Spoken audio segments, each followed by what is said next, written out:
ഇന്നത്തെ നമ്മുടെ ഈ ചർച്ചയിലേക്ക് എല്ലാവർക്കും സ്വാഗതം. ഈ ചർച്ച തുടങ്ങുന്നതിന് മുൻപ് നിങ്ങൾ ഈ ചാനൽ ലൈക്ക് ചെയ്യാനും ഷെയർ ചെയ്യാനും സബ്സ്ക്രൈബ് ചെയ്യാനും മറക്കരുത്. നിങ്ങളുടെ പിന്തുണ ഞങ്ങൾക്ക് വളരെ പ്രധാനപ്പെട്ടതാണ്. അപ്പോൾ ശരി, നമുക്ക് വിഷയത്തിലേക്ക് കടക്കാം.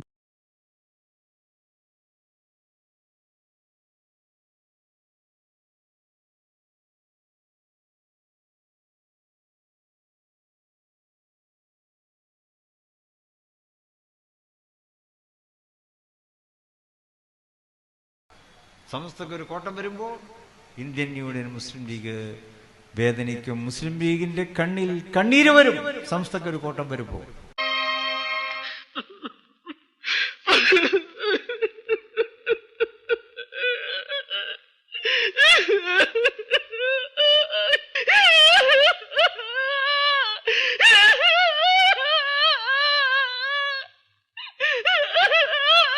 സോഷ്യൽ മീഡിയയിലും വാട്സപ്പുകളിലൊക്കെ നാട്ടിക മൂസ മുസ്ലിയാരുടെ ഒരു പ്രസംഗം വൈറലായിരിക്കുകയാണ്. അതായത് ലീഗും അതുപോലെ തന്നെ സമസ്തയും അത് രണ്ട് പാർട്ടികളാണ്, ഒന്നല്ല എന്ന് പറയുന്ന ഒരു ഓഡിയോ ക്ലിപ്പാണ് പ്രചരിച്ചുകൊണ്ടിരിക്കുന്നത്. വസ്തുത ഏതാണ്? ആരെന്ത് വന്നാലും ഞാൻ കാര്യങ്ങൾ മറച്ചു വെക്കുന്ന ആളല്ല, ഉള്ളത് പറയുന്ന ആളാണ്.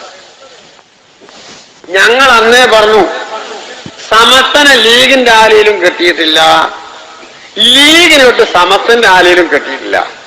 കാരണം ഇത് ഒന്നോ മറ്റൊന്നിന്റെ ആലയിൽ ഇത് കൊള്ളൂല, കെട്ടാൻ കോലല്ല. രഹിതമാണെന്നതിലുപരി വിവരദോഷവും കൂടിയാണ്. മണ്ടത്തരത്തിനുള്ള നോബൽ സമ്മാനം ലീഗ് അങ്ങനെ സമസ്തയാവൂല, സമസ്തയോട്ട് ലീഗും ആവൂല. ഇത് രണ്ടും രണ്ടാണ്. രണ്ടിന്റെയും സഞ്ചാരപഥം രണ്ടാണ്, പ്രവർത്തന മേഖല രണ്ടാണ്. അതുകൊണ്ട് ഒന്നിനെ മറ്റൊന്നിന്റെ ആലയിൽ തളച്ചു എന്ന് പറഞ്ഞ ആരോപണം അടിസ്ഥാനരഹിതമാണെന്നതിലുപരി വിവരദോഷവും കൂടിയാണ്. മണ്ടത്തരത്തിനുള്ള നോബൽ സമ്മാനം ഇങ്ങനെ ആരോപിച്ചവർക്ക് നാം ശുപാർശ ചെയ്യുന്നു, അവർക്ക് കൊടുക്കാവുന്നതാണ്. രണ്ടാണ്. ഈ സമയത്ത് അതിന്റെ പ്രസക്തി സമസ്ത EK വിഭാഗത്തിന്റെ മലപ്പുറം ജില്ലാ സമ്മേളനത്തിൽ വെച്ച് MT അബ്ദുള്ള മുസ്ലിയാർ പ്രസംഗിച്ചു. ലീഗ് അത് സമസ്തയുടേതാണെന്നും സമസ്ത ലീഗിൻ്റെതാണെന്നും രണ്ടല്ല എന്ന രൂപത്തിലുള്ള പ്രസംഗമായിരുന്നു. ഞാൻ തീർത്ത് പറയുന്നു, മുസ്ലിം ലീഗ് സമസ്തയുടേതാണ്. മുസ്ലിം ലീഗ് സമസ്തയുടെ പാർട്ടിയാണ്. സമസ്ത കേരള ജംഇയ്യത്തുൽ ഉലമ മുസ്ലിം ലീഗിൻ്റെതാണ്. ഈ പ്രസംഗത്തിനെതിരെയുള്ള ട്രോളായിക്കൊണ്ടാണ് നാട്ടിക മുസ്ലിയാരുടെ പ്രസംഗം ഇപ്പോൾ വൈറലായി നടക്കുന്നത്. അതായത് നാട്ടിക പറയുന്നു, ലീഗും അതുപോലെ തന്നെ സമസ്ത എന്ന് പറയുന്നത് രണ്ടാണ്, അത് ഒന്നാണ് എന്ന് വിചാരിക്കുന്നത്, രണ്ടും ഒരു പ്ലാറ്റ്ഫോമിലേക്ക് കെട്ടാൻ കരുതുന്ന ആളുകൾ അവർ ബുദ്ധിയില്ലാത്തവരാണ്, മണ്ടന്മാരാണ് എന്നൊക്കെ തുടങ്ങിയ പ്രഭാഷണമാണ് അദ്ദേഹത്തിൻ്റെതായി പ്രചരിച്ചുകൊണ്ടിരിക്കുന്നത്. ഏതായിരുന്നാലും ഈ രണ്ട് പ്രസംഗങ്ങളും എടുത്തു നോക്കുമ്പോൾ സമസ്തയുടെ രണ്ട് നേതാക്കന്മാർ, അതായത് നാട്ടിക മൂസ മുസ്ലിയാർ പഴയകാല EK സമസ്തയുടെ നേതാവാണെങ്കിൽ ഇന്ന് അതിൻ്റെ നേതാവായി നിൽക്കുന്ന ഒരാളാണ് MT അബ്ദുള്ള മുസ്ലിയാർ.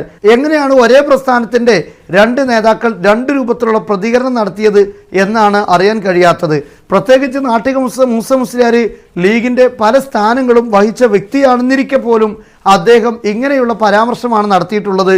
പക്ഷെ എന്തുകൊണ്ടായിരിക്കും MT അബ്ദുള്ള മുസ്ലിയാർ ഈ സ്റ്റേജിൽ വെച്ച് ലീഗിൻ്റെ ആളുകളെ ഇരുത്തിക്കൊണ്ട് ലീഗും അതുപോലെ തന്നെ സമസ്തയും അത് ഒന്നാണ് എന്ന് തോന്നിപ്പിക്കുന്ന രൂപത്തിൽ, അല്ലെങ്കിൽ ലീഗിൻ്റെ ഓഫീസൊക്കെ അത് സമസ്തയുടെ ഓഫീസ് തന്നെയാണ്, സമസ്തയുടെ ഓഫീസൊക്കെ ലീഗിൻ്റെ ഓഫീസാണ്, ഇതിൽ യാതൊരു വ്യത്യാസവുമില്ല, എല്ലാം ഒന്ന് തന്നെയാണ് എന്ന പ്രസംഗമാണ് MT അബ്ദുള്ള മുസ്ലിയാർ നടത്തിയിട്ടുള്ളത്. ഏതായാലും ഇതിനോട് ഘടകവിരുദ്ധമായിക്കൊണ്ടുള്ള പ്രസംഗം തന്നെയാണ് നാട്ടിക മൂസ മുസ്ലിയാരുടേതായി പ്രചരിച്ചുകൊണ്ടിരിക്കുന്നത്. ഏതായിരുന്നാലും ഈ സംസ്ഥയുടെ ആദർശം ഇപ്പോൾ എവിടെയാണ്? ആര് പറയുന്നതാണ്? ലീഗിൻ്റേത് തന്നെയാണോ അതല്ല അത് സ്വതന്ത്രമായ പ്രസ്ഥാനമാണോ എന്നൊക്കെ സോഷ്യൽ മീഡിയയിൽ ആളുകൾ ചോദിച്ചുകൊണ്ടിരിക്കുകയാണ്.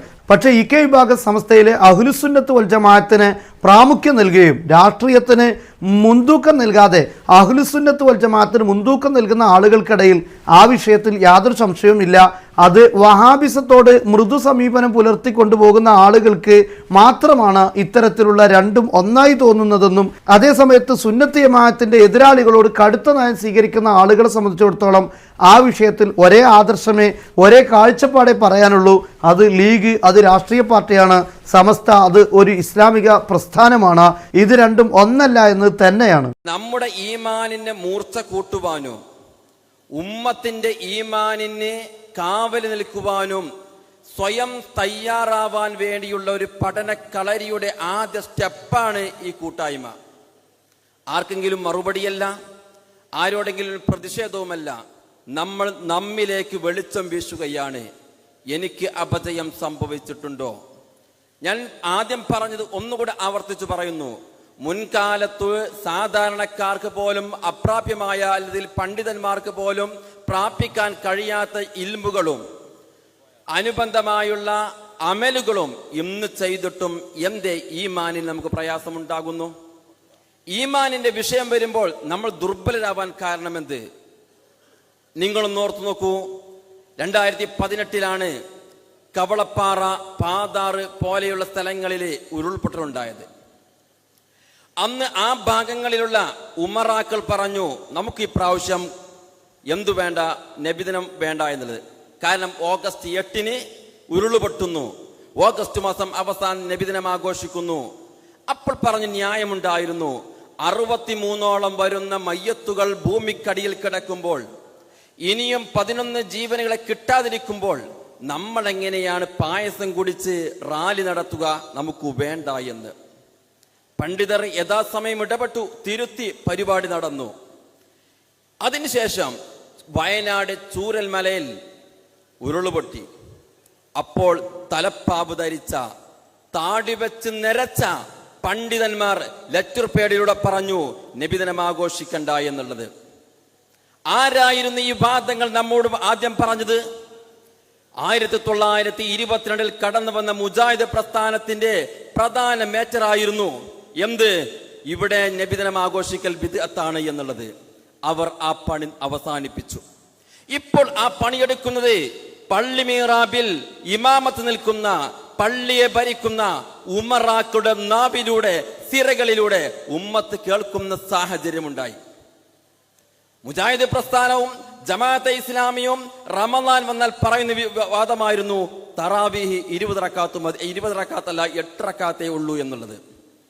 അപ്പോൾ നമ്മൾ പറഞ്ഞൊരു മറുപടി ഉണ്ടായിരുന്നു. ഹബീബായ പ്രവാചകർ സ്വല്ലല്ലാഹു അലൈഹി വസല്ലമ തങ്ങൾ ജനിച്ച മക്കത്തും മറവട്ട് കിടക്കുന്ന മദീനത്തും തറാവീഹ് നിസ്കാരം 20 റക്അത്താണ് എന്ന് പറഞ്ഞിരുന്നു. ഇനി നമുക്ക് ആ മറുപടി പറയാൻ കഴിയില്ല. സംഭവിച്ചതെന്ത്? കൊറോണ വന്നപ്പോൾ പല ദിക്കിലും ആളുകൾ കുറയാൻ തുടങ്ങി. ജുമ തടസ്സപ്പെട്ടു, ജമാഅത്ത് നിസ്കാരം അവസാനിപ്പിച്ചു. ആ സാഹചര്യത്തിൽ നമ്മുടെ മഹല്ലുകളിൽ കൊറോണയ്ക്ക് അല്പം കുറവ് വന്നപ്പോൾ ടോക്കൺ കൊടുക്കുന്ന സംവിധാനം വന്നു. എടക്കര മേഖലയിൽ ഒരു ഉസ്താദും പള്ളി കമ്മിറ്റി ഭാരവാഹിയും ചെന്നുകൊണ്ട് വീട്ടിൽ പോയി ടോക്കൺ കൊടുത്തപ്പോൾ വീട്ടുകാരൻ പറഞ്ഞു, ഇന്ന് എനിക്ക് ടോക്കൺ വേണ്ട, നാളെ എനിക്കൊരു പണിയുണ്ട് എന്ന് പറഞ്ഞു.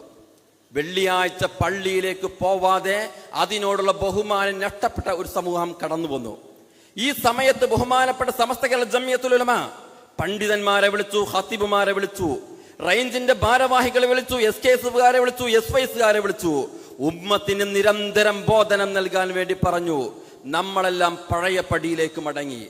എന്നാൽ മുത്തു ഹബീബ് സ്വല്ലല്ലാഹു അലൈഹി വസല്ലമ തങ്ങളുടെ പ്രബോധനത്തിന്റെ മധുരിമ പകർന്ന മക്കത്തും പ്രവാചകൻ അന്ത്യവിശ്രമം കൊള്ളുന്ന മദീനത്തും അതിന് അപവാദമായി നിന്നു. കൊറോണ വന്നു, അവിടെ 10 റക്അത്തായി ജമാഅത്ത് തറാവീഹ് 10 റക്അത്തായി ചുരുക്കി. 10 റക്അത്ത് തറാവീഹ്, 3 റക്അത്ത് വിത്രം നിസ്കരിച്ചു, 13 റക്അത്ത്. സ്വാഭാവികമായും ആരും ഇടപെട്ടില്ല. അന്ന് കൊറോണ പോയി. ഇക്കഴിഞ്ഞ റമദാനിലും മക്കത്തും മദീനത്തും 10+3 = 13 റക്അത്ത് നിസ്കരിച്ചു. ഒറ്റ കൊറോണ കൊണ്ട് 10 റക്അത്ത് തറാവീഹ് നഷ്ടപ്പെട്ടു. ഇനി നമ്മൾ നേരത്തെ പറഞ്ഞ മറുപടി പറയാൻ കഴിയില്ല. ബിദ്അത്ത് വരുന്ന വഴി അപകടകരമായിരിക്കും. ബിദ്അത്ത് വരുന്നത് അപകടകരമായിരിക്കും. ഞാൻ സൂചിപ്പിച്ചത് ഇത് നമ്മുടെ ഉള്ളിലേക്ക് പ്രവേശിക്കുന്നുണ്ടോ എന്ന ഭയം നമ്മുടെ മുമ്പിൽ വരണം. നമുക്ക് തന്നെ ചാഞ്ചാട്ടമുണ്ടായി കഴിഞ്ഞാൽ അടുത്ത തലമുറയ്ക്ക് സുന്നി പള്ളി കാണിച്ചു കൊടുക്കാൻ കഴിയും, സുന്നി മദ്രസ കാണിച്ചു കൊടുക്കാൻ കഴിയും, സുന്നിയായ മനുഷ്യനെ കാണിച്ചു കൊടുക്കാൻ കഴിയാത്ത സാഹചര്യം വരും. ഇവിടെയാണ് നമ്മൾ ഭയപ്പെടുന്നത്, ഇവിടെയാണ് നമ്മൾ ആശങ്കപ്പെടുന്നത്. നമ്മൾ കെട്ടിപ്പൊക്കിയ രമ്യഹർമ്മങ്ങളായ ബഹുമാനപ്പെട്ട ദീനി സ്ഥാപനങ്ങൾ, ആ സ്ഥാപനങ്ങൾ നടക്കുന്ന കിരാതമായ ചെയ്തികൾ അങ്ങനെ തന്നെ ഉപയോഗപ്പെടുത്താൻ കാരണം സുന്നത്ത് ജമാഅത്തിനെ ഗളച്ഛേദം നടത്തുന്ന ക്രൂരമായ സംഭവങ്ങൾ ജമാഅത്ത് നമ്മുടെ സ്ഥാപനങ്ങളിൽ നിന്ന് കണ്ടുവരുന്നു. നിങ്ങളൊന്നോർത്ത് നോക്കൂ, നമ്മൾ പല മദ്രസയിൽ ജോലി ചെയ്യുന്നവരാണ്, അതല്ലെങ്കിൽ സംഘാടകരാണ്, അതല്ലെങ്കിൽ അതിൻ്റെ സഹായികളാണ്. നമ്മുടെ മദ്രസയിൽ നിന്ന് ഒരു ഉസ്താദിനെ പിരിച്ചുവിട്ടു, സ്വാഭാവികം. ആ ഉസ്താദ് അടുത്ത ദിവസം പോയി മുജാഹിദ് പള്ളി മദ്രസയിൽ ജോലി ചെയ്താൽ, ജമാഅത്തെ ഇസ്ലാമിയുടെ കോളേജിൽ ജോലി ചെയ്താൽ നമ്മുടെ വേദന എത്രയായിരിക്കും? ആ മനുഷ്യനോട് നമുക്കുള്ള ഈർഷ്യത എന്തായിരിക്കും? എന്നാൽ കാളികാവ് വാഫി കോളേജിലെ പ്രൊഫസറായിരുന്ന വ്യക്തി, അദ്ദേഹം അവിടെ നിന്ന് പോയി നേരെ പോകുന്നത് ജമാഅത്തെ ഇസ്ലാമിയുടെ കോളേജിലേക്കാണ്. എങ്ങനെയാണ് ഒരു മുസുന്നിയായ പണ്ഡിതന് മുജാഹിദിന്റെ ജമാഅത്തെ ഇസ്ലാമിയുടെ ആശയ പ്രചാരണ കേന്ദ്രങ്ങളിൽ പോയി അവർക്ക് ക്ലാസ് എടുക്കാൻ കഴിയുന്നത്? എങ്ങനെയാണ് നമ്മളിവിടെ ചോദിക്കണ്ടേ, നമ്മളിവിടെ ചിന്തിക്കണ്ടേ? എനിക്കെങ്ങനെ കഴിയും? മുൻഗാമികൾ എന്തുകൊണ്ടാണ് ഗൗരവത്തിൽ ഈ വിഷയം പറഞ്ഞത്? തർക്കുൽ മുവാലാത്ത് സമസ്തയുടെ വളരെ വലിയ പ്രാധാന്യമുള്ള ഒരു ഫത്വയാണ് തർക്കുൽ മുവാലാത്ത്. എന്താ തർക്കുൽ മുവാലാത്തിലൂടെ പറയുന്നത്? ബിദഈ പ്രസ്ഥാനക്കാരുമായി നിങ്ങൾ സൗഹൃദ ബന്ധം പ്രാപിക്കാൻ പാടില്ല, അവരുമായി ഇടകലരാൻ പാടില്ല, വിവാഹബന്ധം പാടില്ല, അവർ ഇങ്ങോട്ട് സലാം പറഞ്ഞാലും മറക്കാൻ പാടില്ല, അങ്ങോട്ട് സലാം പറയാൻ പാടില്ല. ആരാണ് അതിന്റെ താഴ്ഭാഗത്ത് എഴുതി ഒപ്പുവെച്ചത്? ബഹുമാനപ്പെട്ട കുത്തുബി മുഹമ്മദ് മുസ്ലിയാർ, ബഹുമാനപ്പെട്ട ഷാലിയാത്തി റളിയല്ലാഹു അൻഹു. അക്കാലത്ത് കേരളം കണ്ട സമുന്നതരായ പണ്ഡിതന്മാരാണ് ഉമ്മത്തിനോട് ഫത്വയിലൂടെ പറയുന്നത് ബിദഈ പ്രസ്ഥാനക്കാരുമായി അകലം പാലിക്കണേ എന്ന്.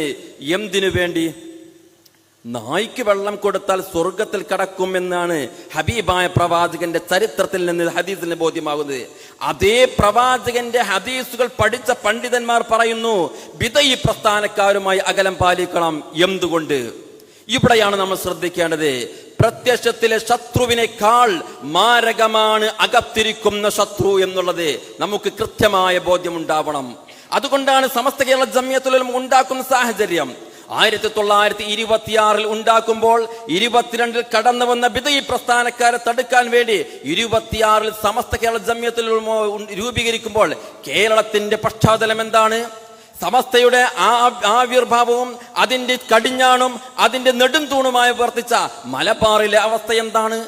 6 മാസക്കാലത്തോളം നീണ്ടുനിന്ന മലബാർ കലാപത്തിൽ ജീവച്ചവങ്ങളായ ഉമ്മത്തിന്റെ മുമ്പിലേക്ക് വന്നുകൊണ്ട് സമസ്ത കേരള ജംഇയ്യത്തുൽ ഉലമ പറയുന്നത് ബിദഈ പ്രസ്ഥാനക്കാരുമായി അകലം പാലിക്കണം. ചാരിറ്റി പ്രവർത്തനം നടത്താമായിരുന്നു. ഭക്ഷണം ആവശ്യമുള്ളവരുണ്ട്, പാർപ്പിടം ആവശ്യമുള്ളവരുണ്ട്. സമസ്തയുടെ നയനിലപാടിൽ ഒന്നാമത് പറഞ്ഞത് അഹ്ലുസുന്നത്തി വൽ ജമാഅത്തിനെ സംരക്ഷിക്കണം എന്നാകുന്നു. ബിദഈ പ്രസ്ഥാനക്കാരെ പ്രതിരോധിക്കണം എന്നാണ് പറഞ്ഞത്. എന്തുകൊണ്ട്? ഒരാൾ പട്ടിണി കിടന്ന് മരിച്ചാൽ അവൻ ഈമാൻ ഉണ്ടാകും. ഒരു ശത്രു ഒന്നുകൊണ്ട് ആക്രമിച്ചു, ആ അക്രമത്തിൽ കൊല ചെയ്യപ്പെട്ട് മരിച്ചാൽ അവൻ ഷഹീദാണ്. പക്ഷേ ബിദ്അത്ത് ഉള്ളിൽ കയറി മരണപ്പെട്ടാൽ അവൻ മുബ്തദിയാണ് എന്നൊരു വലിയൊരു ദൗത്യ പാഠം സമസ്ത കേരള ജംഇയ്യത്തുൽ ഉലമ പറയുന്നുണ്ട്. ബ്രിട്ടീഷുകാരന്റെ തീത്തുപ്പുന്ന ബീരങ്കികൾക്ക് മുമ്പിൽ സമസ്ത രൂപീകരിക്കുമ്പോൾ ബഹുമാനപ്പെട്ട സമസ്ത പറയുന്നത് സുന്നത്ത് ജമാഅത്തിനെ സംരക്ഷിക്കണം എന്നാണ്. എന്നിട്ടാ ഇപ്പൊ പറയുന്നത് മോഡി ഭരിക്കുന്നുണ്ട്, അതുകൊണ്ട് നിങ്ങൾ മൗനം പാലിക്കണം. ഇത് വൺ വേ ആവാൻ പാടില്ല എന്ന് നമ്മൾ മനസ്സിലാക്കേണ്ടതുണ്ട്. വൺ വേ ആവാൻ പാടില്ല. എങ്ങനെ? മുജാഹിദ് പ്രസ്ഥാനക്കാർക്ക് സുന്നികളെ മുശ്രിക്കാക്കാം, പാണക്കാട് കുടുംബത്തെ മുശ്രിക്കാക്കാം, അവർ മുശ്രിക്കാണെന്ന് പറഞ്ഞ വീഡിയോ ഇറക്കാം, ആർക്കും ഒരു പ്രശ്നവുമില്ല. ജമാഅത്തെ ഇസ്ലാമിക്ക് പാണക്കാട് കുടുംബത്തെ സമസ്തന്റെ പണ്ഡിതന്മാരെ ആക്രമിക്കാം, ആക്ഷേപിക്കാം, പ്രശ്നമില്ല. സുന്നികൾ പ്രതിരോധിക്കുമ്പോൾ പറയുന്നു നിങ്ങൾക്ക് സമുദായത്തിന്റെ കെട്ടുറപ്പിനെ കുറിച്ച് ഭയമില്ലേ എന്ന്. ഞങ്ങൾ വിനയത്തോടു കൂടെ പറയുന്നു, ഈ പരിശുദ്ധമായിരിക്കുന്ന ആശയം കടന്നു വന്നത് മഹാനായ പ്രവാചകർ സല്ലല്ലാഹു അലൈഹി വസല്ലമ തങ്ങളുടെ ചെഞ്ചുണ്ടുകളിലൂടെ കടന്നു വന്ന ആശയം, സ്വഹാബത്തിന്റെ ഹൃദയത്തിലൂടെ കടന്നു വന്ന ആശയം, പാഴക്കപ്പലിലൂടെ കടങ്ങി വന്ന പരിശുദ്ധ ആശയം, ഈ സ്വഹാബത്തിൽ നിന്ന് കൈമാറിപ്പോന്ന ആശയം വരും തലമുറക്ക് കൈമാറിയിട്ടേ ഞങ്ങൾ ഇവിടെ മണ്ണോട് ചേരുകയുള്ളൂ. ആ ദൗത്യം സംസ്ഥാപിക്കാൻ വേണ്ടിയാണ് നമ്മൾ ഇവിടെ കൂടിയിരിക്കുന്നത്. നമ്മൾ അപ്പുറത്തുമുള്ള ശത്രുവിനെ പ്രതിരോധിക്കുമ്പോൾ തന്നെ അകത്തും ഇത്തരം ആശയങ്ങൾ കടന്നു വരുന്നു. ഇവിടെയാണ് നമ്മൾ ഏറെ ഭയപ്പെടേണ്ടത്. ഒരു നൂറ്റാണ്ടിലേക്ക് കടന്നു വരുന്ന ബഹുമാനപ്പെട്ട സമസ്ത കേരള ജംഇയ്യത്തുൽ ഉലമ ആ മഹാപ്രസ്ഥാനം 926 കൊണ്ടുവന്ന ഈ ആശയം മുറുകെ പറയാൻ പാടില്ല എന്ന് പറയുന്ന പാളയത്തിലുള്ളവരെ കരുതിയിരിക്കണം എന്നാണ് ഈ സന്ദർഭത്തിൽ സൂചിപ്പിക്കുവാനുള്ളത്. എന്തുകൊണ്ട് അത് നമ്മുടെ ഈമാനിന് കോട്ടം സംഭവിക്കും, അത് നമ്മുടെ ഈമാനിനെ ബാധിക്കും. തിരിച്ചു പോകുമ്പോൾ നമുക്ക് ഭയപ്പെടേണ്ടത് അവിടെയാണ്. നമ്മൾ ലാ ഇലാഹ ഇല്ലല്ലാഹ് കേട്ടു വന്നവരാണ്. ആ ലാ ഇലാഹ ഇല്ലല്ലാഹ് പറഞ്ഞുകൊണ്ട് പോവണമെങ്കിലോ നെഞ്ചകത്ത് ആ ലാ ഇലാഹ ഇല്ലല്ലാഹ് ഉണ്ടാവണം. ലാ ഇലാഹ ഇല്ലല്ലാഹ് പറയാൻ എളുപ്പമുണ്ട്, ചൊല്ലാൻ അതിലേറെ എളുപ്പമുണ്ട്. പക്ഷേ ആ ലാ ഇലാഹ ഇല്ലല്ലാഹയാണ് ഒരാൾ ബിദഈയാവണോ, ഒരാൾ ജമാഅത്തെ ഇസ്ലാമിയാവണോ, ഒരാൾ മുജാഹിദാവണോ, ഒരാൾ വലിയാവണോ, ജിബ്രീൽ അലൈഹിസ്സലാത്തു വസ്സലാമിനേക്കാൾ ഉയരണമോ എന്ന് തീരുമാനിക്കാൻ പറ്റാവുന്ന വാചകമാണ് ലാ ഇലാഹ ഇല്ലല്ലാഹ്. ആ ലാ ഇലാഹ ഇല്ലല്ലാഹയെ കൃത്യമായി പഠിച്ച് വൃത്തിയായി അമൽ ചെയ്താൽ അവന്റെ സ്ഥാനം ജിബ്രീൽ അലൈഹിസ്സലാമിന് മുകളിലാണ്. അവൻ ഒന്നുകൂടെ കുറഞ്ഞു, അവന്റെ പഠനത്തിൽ വിലായത്തിന്റെ പദവിയിലേക്ക് എത്തും. ജനറലായി പഠിച്ചു, അവന് കോമൺ മുസ്ലിമായി മാറും. അവൻ ഡിക്ഷണറി നോക്കി പഠിച്ചു, അവൻ സുഹാബിയാകും. കാരണം സുന്നിയാണോ? സുന്നി. എന്നാൽ മുജാഹിദ് ആശയമില്ലേ? ഉണ്ട്. എന്നാൽ അതിനെ വികലമായി പഠിച്ചു കഴിഞ്ഞാൽ ബിദഈ പ്രസ്ഥാനക്കാരനാകും. അതിനെ നിഷേധിച്ചാലോ കാഫിറാകും. എല്ലാം ലാ ഇലാഹ ഇല്ലല്ലാഹ് എന്ന 12 അക്ഷരങ്ങളിൽ നിന്ന് വേർതിരിഞ്ഞു പോകുന്നു എന്ന് മനസ്സിലാക്കണം. അതുകൊണ്ട് എന്നെ ബഹുമാനപ്പെട്ട മുഅ്മിനീങ്ങളോട് പറയുന്നു, ഇതൊരു പ്രാസ്ഥാനിക പ്രശ്നമല്ല. നമുക്ക് ഈമാൻ സുരക്ഷിതമാവണോ, നമ്മുടെ ഭാവി തലമുറക്ക് ഈമാനെ കൈമാറണോ എന്ന് ചിന്തിക്കേണ്ട ടേണിംഗ് പോയിന്റിലാണ് നമ്മൾ ഇവിടെ നിൽക്കുന്നത്. ഞാൻ പറഞ്ഞല്ലോ, പുറത്തു നിൽക്കുന്ന ആളുകളെ അവരെ നമുക്ക് അറിയാം. മുജാഹിദിന്റെ ആളുകളെ നമുക്കറിയാം, അവൻ മുജാഹിദാണ്. ജമാഅത്തെ ഇസ്ലാമിക്കാരെ നമുക്കറിയാം, അവൻ ജമാഅത്തെ ഇസ്ലാമിയാണ്. ഹബീബായ പ്രവാചകനെ കൃത്യമായി വിശ്വസിക്കാത്ത, അവിടുത്തെ സ്വഹാബത്തിനെ അംഗീകരിക്കാത്ത വിഭാഗമാണ് ഇവരെയും നമുക്കറിയാം. പിന്നെയും പലർക്കും സംശയമുള്ള തബ്ലീഗ് ജമാഅത്തിനാണ്. ഞാൻ ഉറപ്പിച്ചു പറയുന്നു, ജമാഅത്തെ മുജാഹിദ് പ്രസ്ഥാനവും ജമാഅത്തെ ഇസ്ലാമിയും തബ്ലീഗ് ജമാഅത്തും ജ്യേഷ്ഠാനുജന്മാരാണ്. വലിയ ജ്യേഷ്ഠനാണ് മുജാഹിദ് പ്രസ്ഥാനം, രണ്ടാമത്തെ അനുജനാണ് ജമാഅത്ത് ഇസ്ലാമി, മൂന്നാമത്തെ കൊച്ചനുജനാണ് തബ്ലീഗ് ജമാഅത്ത്. മൂന്നിന്റെയും സ്വഭാവം ഒന്ന് തന്നെയാണ്, സ്വഹാബത്തിനെ അംഗീകരിക്കണ്ട എന്നതാണ്. മൂന്നിന്റെയും പള്ളികൾ സെയിമാണ്. കെട്ടിടത്തിന് ചേർത്ത, അവരുടെ പള്ളിക്ക് ചേർത്ത മെറ്റലിൽ ചിലപ്പോൾ അളവ് കൂടുതലുണ്ടാവാം, കമ്പിക്ക് അളവ് കൂടുതലുണ്ടാവാം, സിമെന്റിന് അളവ് കൂടുതലുണ്ടാകാം. ആശയം ഒന്ന് തന്നെയാണ്. തറാവീ നിസ്കാരം 8 റക്അത്ത് മതി ജമാഅത്തെ ഇസ്ലാമിക്ക്, 8 റക്അത്ത്, മുജാഹിദിന് 8 റക്അത്ത്, തബ്ലീഗ് ജമാഅത്തിന് 8 റക്അത്ത്. അവിടെ ഹദ്ദാദില്ല, നബിദിനാഘോഷമില്ല, മൗലിദില്ല. സുന്നി പള്ളിയിൽ എന്തെല്ലാം ഉണ്ടോ അതൊന്നും അവിടെ ഉണ്ടാവില്ല. ആ വ്യത്യാസം മാത്രമേ ഉള്ളൂ. ആ വിഭാഗത്തെ ചേർത്ത് പിടിച്ചുകൊണ്ട് നമ്മുടെ ഉള്ളിലേക്ക് ബിദ്അത്ത് കടത്തി കൊണ്ടുവരുന്ന, അതല്ലെങ്കിൽ അതിനോടൊരു അനുരഞ്ജനം ഉണ്ടാക്കുന്ന നമ്മുടെ കൂട്ടത്തിലുള്ളവരെ ശ്രദ്ധയോടെ കാത്തിരിക്കണം എന്നാണ് സൂചിപ്പിക്കുന്നത്. ഞാനൊരു പള്ളിയിലെ ഖത്തീബാണ്. ഞാൻ പള്ളിയിലെ ഖത്തീബാകുമ്പോൾ എന്റെ പ്രസംഗത്തെക്കാൾ ആളുകൾ ശ്രദ്ധിക്കുന്നത് എന്റെ ജീവിതവും നിലപാടുമായിരിക്കും. ഞാൻ മുജാഹിദിന്റെ സ്റ്റേജിൽ പോയി അവരുടെ പരിപാടിയിൽ പങ്കെടുത്തു കഴിഞ്ഞാൽ ഇക്കാലം അത്രയും എന്റെ മഹല്ല് നിവാസികൾക്ക് മുജാഹിദ് വിഭാഗത്തോടുണ്ടായിരുന്ന അറപ്പും വെറുപ്പും മാറും. അവർ പറയും, പള്ളിയിലെ ഉസ്താദ് പങ്കെടുത്തിട്ടുണ്ടല്ലോ, അതുകൊണ്ടാണ് അവരുടെ പുസ്തകം പ്രകാശനം ചെയ്യുമ്പോൾ നമ്മൾ ഭയപ്പാടോട് കൂടെ പറയുന്നത് ചെയ്തു പോവല്ലേ എന്ന് പറയുന്നത്. എന്നാൽ ഞാൻ ഉറക്കെ പറയാൻ ആഗ്രഹിക്കുന്ന ഒരു വസ്തുതയുണ്ട്. പാണക്കാട് കുടുംബത്തെ ബ്രാൻഡ് അംബാസഡർമാരായി ഇവിടുത്തെ മുജാഹിദ് പ്രസ്ഥാനം കാണുന്നു, ജമാഅത്തെ ഇസ്ലാമിക്കാർ കാണുന്നു, തബ്ലീഗ് ജമാഅത്ത് കാണുന്നു. വളരെ ഗൗരവത്തിൽ ചിന്തിക്കേണ്ട വിഷയമാവുന്നു. മുജാഹിദ് പ്രസ്ഥാനം അവിടെ നേതാവിനെ കുറിച്ച് പുസ്തകം എഴുതുന്നു, പ്രകാശനം ചെയ്യേണ്ടതാരാ? പാണക്കാട് തങ്ങൾ ചെയ്യണം. ജമാഅത്തെ ഇസ്ലാമിക്ക് അവിടെ സക്കാത്ത് ഫണ്ടിലേക്ക് കാശ് കിട്ടണം, ആര് ആഹ്വാനം ചെയ്യണം? പാണക്കാട് തങ്ങൾ ചെയ്യണം.